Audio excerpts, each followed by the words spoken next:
E is equal to minus grad phi. ठीक है, चूंकि विभव कैसी राशि है, विद्युत विभव एक अदिश राशि है,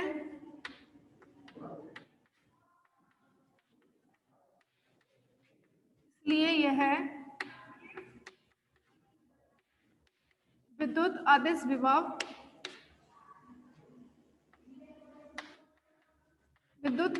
विभव कहलाता है।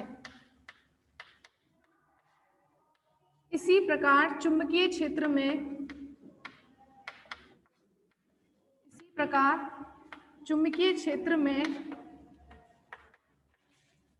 चुंबकीय सदिश विभव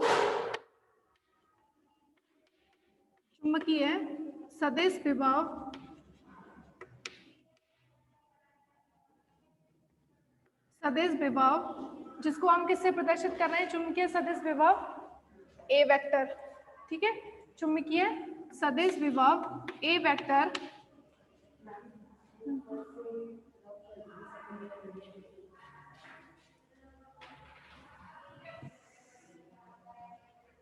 चुंबकीय सदिश विभव ए वेक्टर चुंबकीय क्षेत्र बी वेक्टर से इस प्रकार संबंधित होना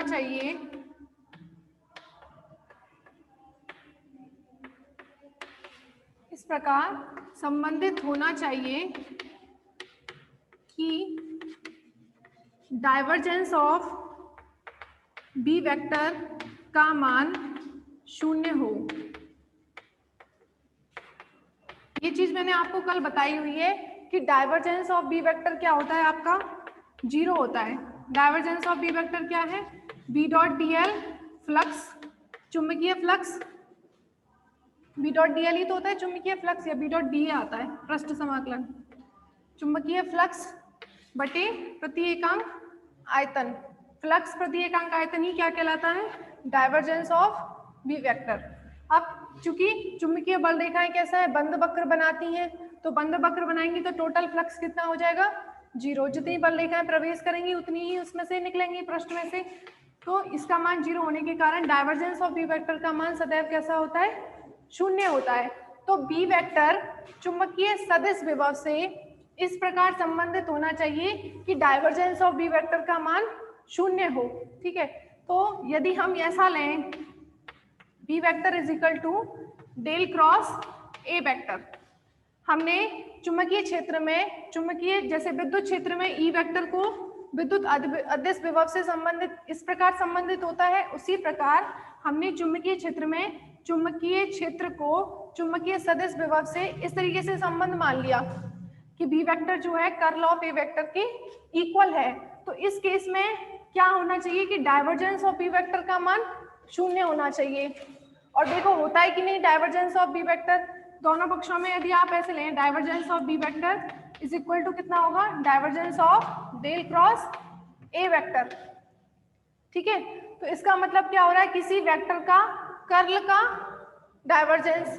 ठीक है, ये क्या है, divergence of curl of A vector. ये मैंने आपको प्रूव करवाया हुआ है इन इक्वेशन फर्स्ट की, इसका वैल्यू क्या होता है, जीरो होता है।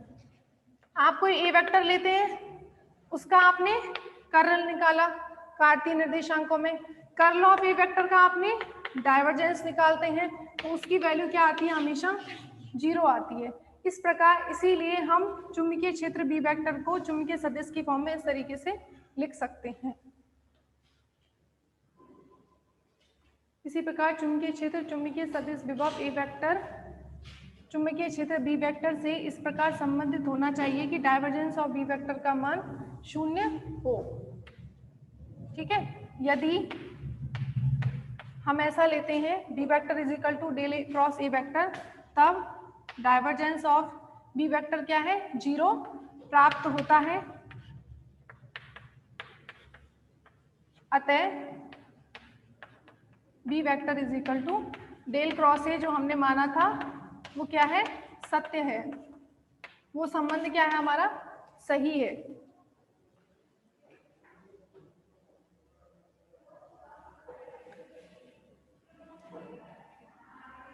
तो चुंबकीय सदिश विभव की परिभाषा क्या लिख सकते हैं हम?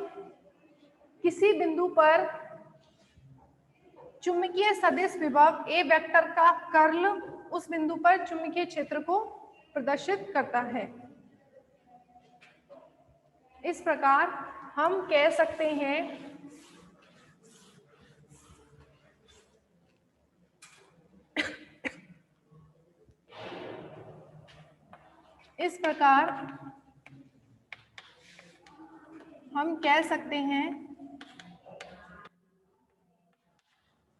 चुंबकीय क्षेत्र में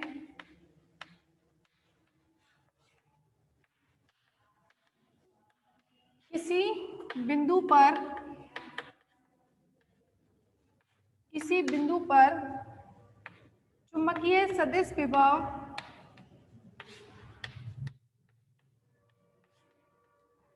चुंबकीय सदिश विभव ए वेक्टर का कर्ल उस बिंदु पर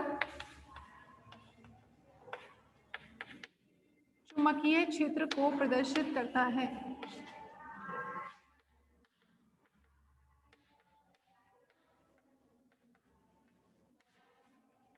क्षेत्र को प्रदर्शित करता है। ठीक है।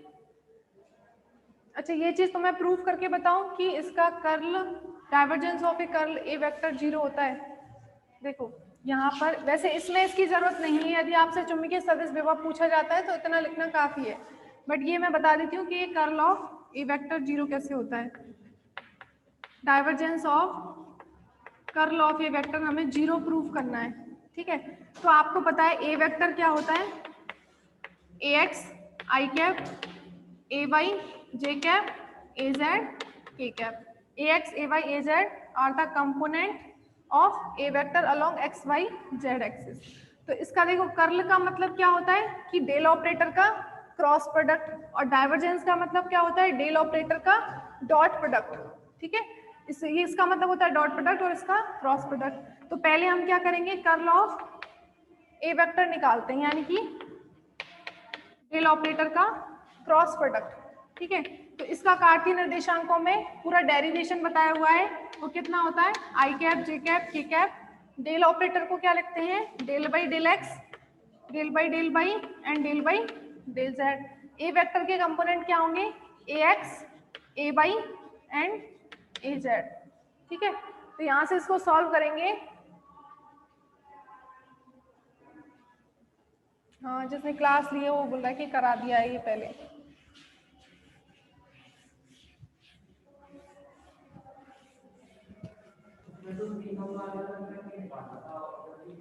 क्या करके? हाँ, वैसे भी कर सकते हैं, जैसे डेल ऑपरेटर का वैल्यू रख लो आप, ऐसे बताया होगा del by del x I cap, del by J cap plus del by del Z के कैप। उसका तुमने क्रॉस लिखा होगा, और A x I cap A Y J cap A Z के कैप। फिर उसमें ये देखा होगा कि I cap cross I cap 0 होता है, J cap cross J cap 0 होता है। तो वो एक ही तरीका है, इससे थोड़ा इजी हो जाता है। जैसे अब यहाँ से ये कितना आएगा? आई कैप, इसको आई कैप कंपोनेंट निकालेंगे तो ये आएगा डिटरमिनेंट सॉल्व करने में, delta A z over delta y minus delta A Y by delta z. ठीक है, फिर जे कैप कंपोनेंट निकालेंगे तो क्या आएगा? Delta A Z by delta X. Determinant solve करना तो सबको आता होगा, delta A Z by delta X minus delta A X by delta Z plus K cap delta A Y by delta X minus delta A X by delta Y. ठीक है, अब ये आ गया आपका कर्ल ऑफ ए वेक्टर। अब इस curl of A vector का मुझे क्या करना है? डेल ऑपरेटर का dot product. Divergence of curl of A vector, तो डाइवर्जेंस को मैंने क्या लिख दिया? डेल ऑपरेटर का डॉट प्रोडक्ट। इसको क्या लिख सकते हैं? Del by del x I cap del Z के कैप। इसका डेल ऑपरेटर की value dot product curl of A vector, मतलब ये तीनों टर्म आ जाएंगी अब कर्ल ऑफ ए वेक्टर की, ठीक है। उसके बाद अब डॉट प्रोडक्ट कर रहे हैं, तो आई कैप डॉट आई कैप कितना हो जाएगा, 1 हो जाएगा ना। इसका मतलब डेल बाई डेल एक्स का इससे मल्टीप्लाई होना है, I cap dot I cap 1 हो गया, डेल बाई डेल एक्स का इससे मल्टीप्लाई करेंगे तो कितना आएगा, ये आएगा कि नहीं, ठीक है, माइनस डेल स्क्वायर, हाँ ठीक है। अब डेल वाई का करेंगे तो माइनस, ये मैंने सही लिखा है ना, माइनस और ये ए जेड बाई एक्स, तो इसको यदि मैं यहाँ प्लस लिखती हूँ तो ये माइनस का हो जाएगा और ये है ना, तो ऐसा लिख सकते हैं प्लस, अब करो इसका, तो फर्स्ट टर्म तो माइनस की आएगी, डेल्टा ए जेड ओवर, ठीक है, बिकॉज ये माइनस का है, अंदर वाला प्लस का है, वो कितना आएगा, delta A X delta Y delta Z.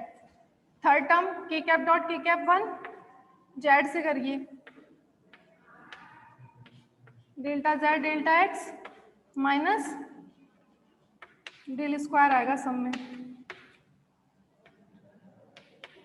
A X delta Z delta Y, ठीक है। बाकी I cap dot I cap 1 हो गया, J cap dot J cap 1 हो गया, के कैप डॉट के कैप 1 हो गया। अब देखो इसमें सब कैंसिल ही हो रहे होंगे,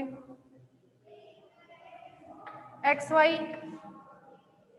वाई जेड, एक्स जेड आ रहा है ना, एक्स जेड वाला plus N minus, Y Z Z Y plus N minus, total क्या आ रहा है, 0, ठीक है।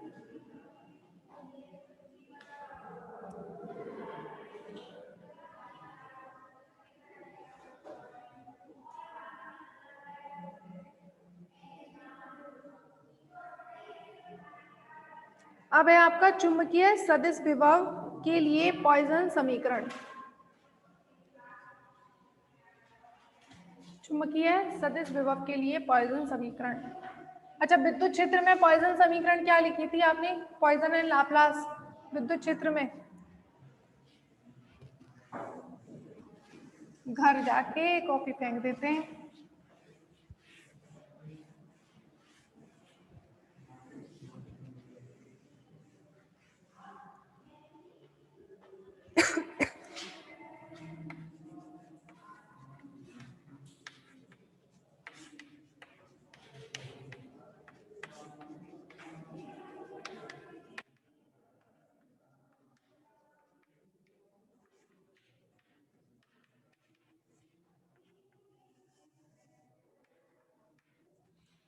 चुंबकीय विद्युत क्षेत्र में बात करें तो E इज इक्वल टू क्या था, माइनस ग्रेड फाई, ठीक है, और पॉइसन समीकरण थी आपकी del square phi is equal to minus rho by epsilon naught, ठीक है, और लाप्लास समीकरण क्या थी, del square phi is equal to 0, जब चार्ज 0 हो या डेंसिटी 0 हो, चार्ज 0 मतलब डेंसिटी 0, तो ये थी आपकी पॉइसन विद्युत अदिश विभव है, ये विद्युत क्षेत्र में हो गई, और ये थी आपकी लाप्लास,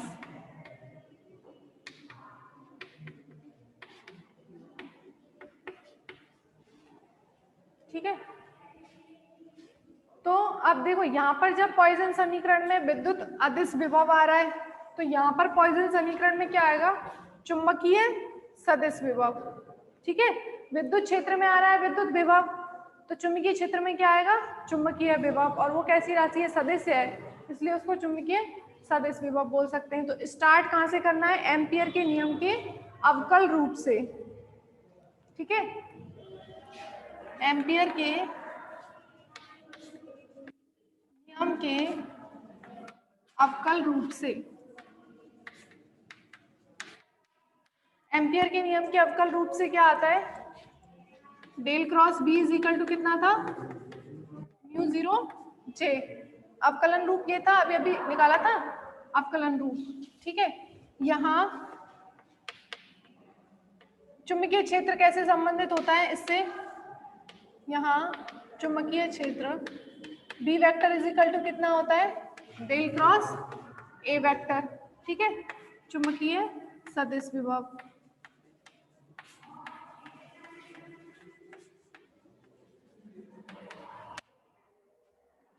अब इसको यहां पर मान रख दीजिए।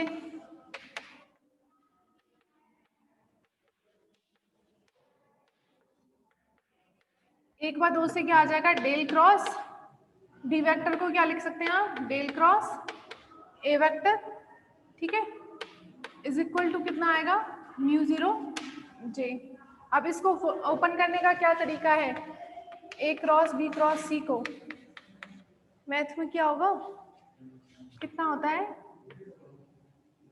Del dot minus del square A, कितना आता है, डेल डॉट डेल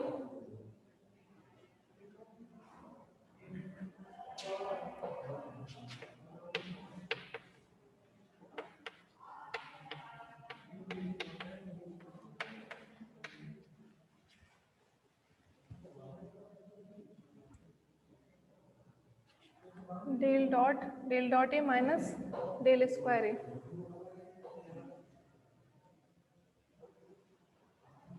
यदि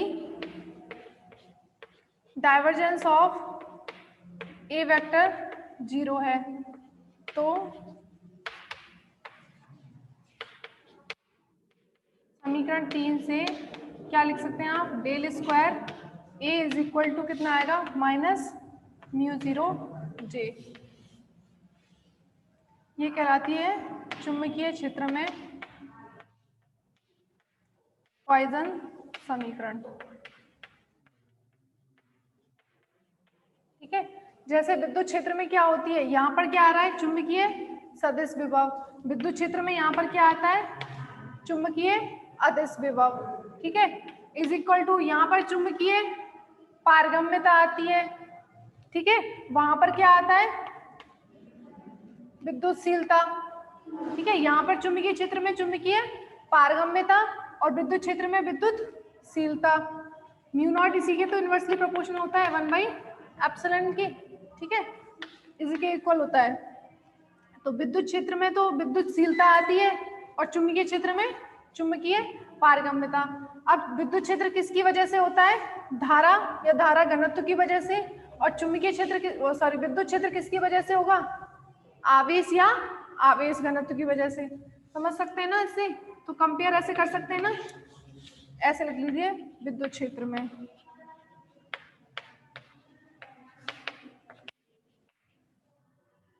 दोबारा बता रही हूँ, चुंबकीय क्षेत्र में क्या आएगा, चुंबकीय सदिश विभव, विद्युत क्षेत्र में क्या आएगा, विद्युत अदिश विभव, ठीक है, फिर माइनस माइनस दोनों में आ रहा है, चुंबकीय क्षेत्र में क्या होगी, चुंबकीय पारगम्यता, विद्युत क्षेत्र में क्या होगी, विद्युतशीलता। चुंबकीय क्षेत्र किसकी वजह से होता है, धारा की वजह से होता है, धारा घनत्व बोल सकते हैं, और विद्युत क्षेत्र किसकी वजह से होगा, आवेश या आवेश घनत्व, ठीक है, तो इसको बोल दीजिए यहाँ पर धारा घनत्व, और ये है आपका आवेश घनत्व।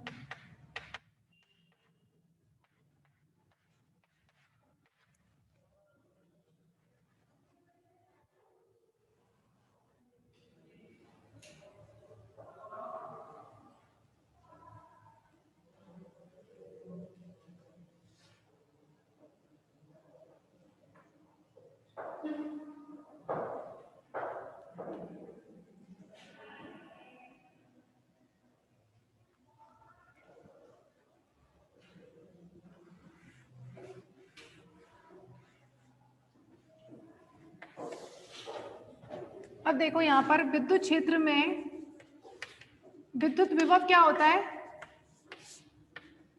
विद्युत विभव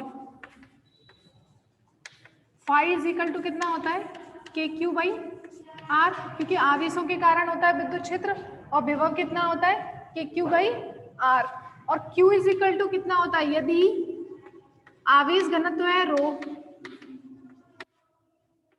आवेश घनत्व कितना है, रो है, तो Q इज इक्वल टू कितना होता है, रो डीवी होता है कि नहीं, Q इज इक्वल टू कितना हो जाएगा, रो डीवी का समाकलन, ठीक है, क्योंकि आवेश घनत्व क्या होगा, आवेश प्रति एकांक आयतन। मान लीजिए dv आयतन में आवेश का मान कितना है, dq है, तो आवेश घनत्व क्या होगा, आवेश बटे आयतन। और यहाँ से dq इज इक्वल टू कितना आएगा, रो dv। और टोटल चार्ज यदि निकालना है दोनों तरफ क्या करेंगे, समाकलन। तो dq का समाकलन q और इसका रो dv।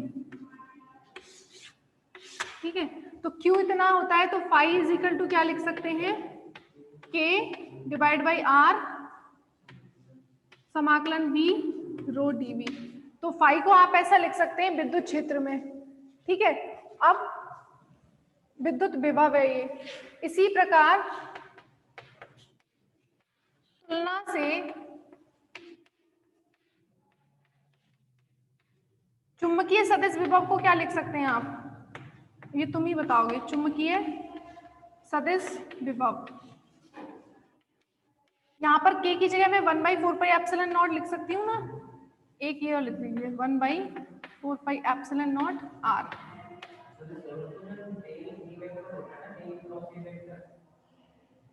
चुंबकीय सदिश विभव को तो ए वेक्टर से ही प्रदर्शित करते हैं।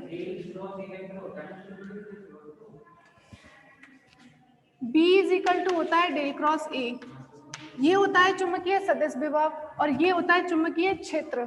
ठीक है, यदि आप डेल क्रॉस ए लिख रहे हैं तो वो चुंबकीय सदिश विभव नहीं है, वो तो चुंबकीय क्षेत्रों के बराबर है ना।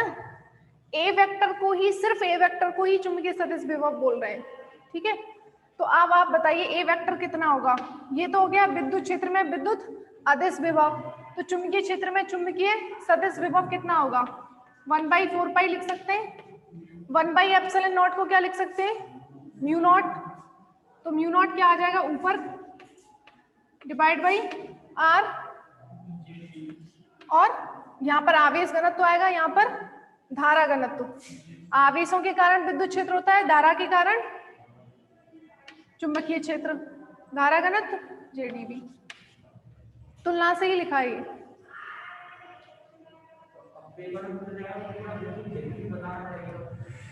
हाँ, उसी से ही लिखना है।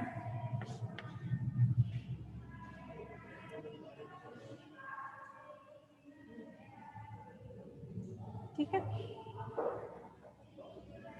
अब नेक्स्ट कल पढ़ेंगे आपका बायो-सावर्ट नियम एंड बायो-सावर्ट नियम के अनुप्रयोग। आप क्लोज करो, पहले ही कर दिया था सर।